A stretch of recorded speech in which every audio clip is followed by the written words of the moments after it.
Mr Acting Deputy Speaker, while our legislation in this country contains discriminatory provisions, like the discriminatory provisions in the Commonwealth Marriage Act, it makes it very difficult or impossible for us to eliminate discrimination in our communities.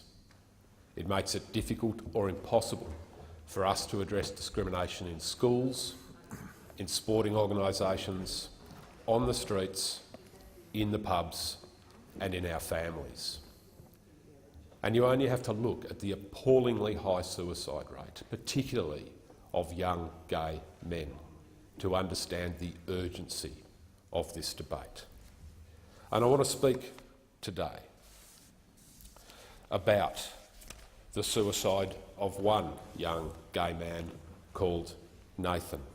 And I want to acknowledge his partner, Ben Jago, who has bravely written about Nathan's death and Ben's subsequent experiences. It was published in the Examiner newspaper earlier this month. Ben writes that in January this year, his partner Nathan took his own life in Hobart. He talks about how distraught and overwhelmed he was when he discovered Nathan's body. He talks about how several hours after Nathan's death, Ben was interviewed by the police, who told Ben that Nathan's mother would be recognised as next of kin and not Ben, and that Nathan's mother would be given custody of Ben's body. Ben then contacted the coroner's office in Tasmania and was told that he, Ben, could only be considered next of kin if he went to the Office of Births, Deaths and Marriages and registered their relationship. Of course, Mr Acting Deputy Speaker, when he contacted the Office of Births, Deaths and Marriages in Tasmania, he was told, quite rightly, that both parties had to agree to register a relationship, and of course that that was not possible, given that Nathan was dead. It's extraordinary, absolutely extraordinary, the advice that he received from the coroner's office. And as Ben points out in the article he so bravely wrote for the Examiner, at every point what he was told in those terrible traumatic hours following Nathan's death was incorrect or misleading. What Ben didn't know at the time was that under Tasmanian law he is deemed and would have been deemed to be Nathan's significant partner and next of kin, even without registering a relationship. And then, as Ben says, events cascaded out of his control. He learned that Nathan would be buried in his hometown of Ulverston on Tasmania's northwest coast, against his express wish to be cremated in Hobart. He asked to see Nathan's body in hospital, but he was denied access to see the body of his long-term partner. And by the time he found a lawyer to help him with that, the body had been released to Nathan's family. He found out when Nathan's funeral would be, only through word of mouth, and had to negotiate with Nathan's family, and was told that he could attend Nathan's funeral, but only if he sat down the back and said nothing. Ben writes that the ceremony did not reflect Nathan's life, and it made no mention at all of their relationship. This man, who he regarded as his soulmate,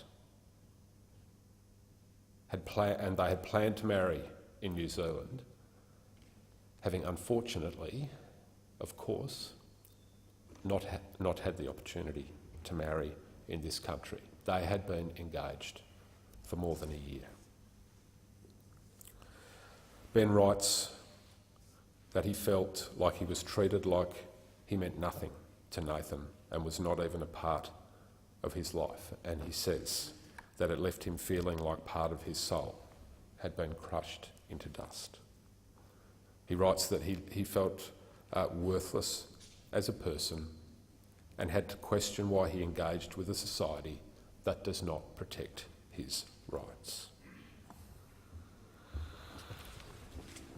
He also writes that he believes that if Nathan and he had been able to marry under Australian law, none of what he described in his article would have happened.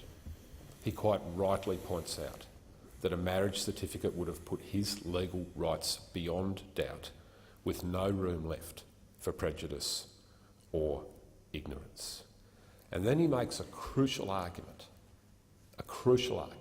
in favour of marriage equality. He says this, and I'll quote from his article: "Even if we hadn't planned to marry, the fact of being allowed to marry would have made a major difference to how they were seen." He says marriage equality will send a message to every estranged parent and indifferent official across Australia that they can no longer disregard and disrespect the equal rights of same-sex partners. And he also says that he hopes his story wakes up all those politicians who say gays have all the rights they need already. Because, as Ben says clearly, they don't really have those rights, while those rights can be so easily ignored. It's worth pointing out that some of the circumstances that Ben outlined are subject of an anti-discrimination case in Tasmania, and as that's a live case, I'll respect the process and not make any further comment on it. But that is a terrible story, an awful story of a traumatised man who was treated appallingly by officials in Tasmania. And it should be cause for us all in this place to reflect on this very basic truth.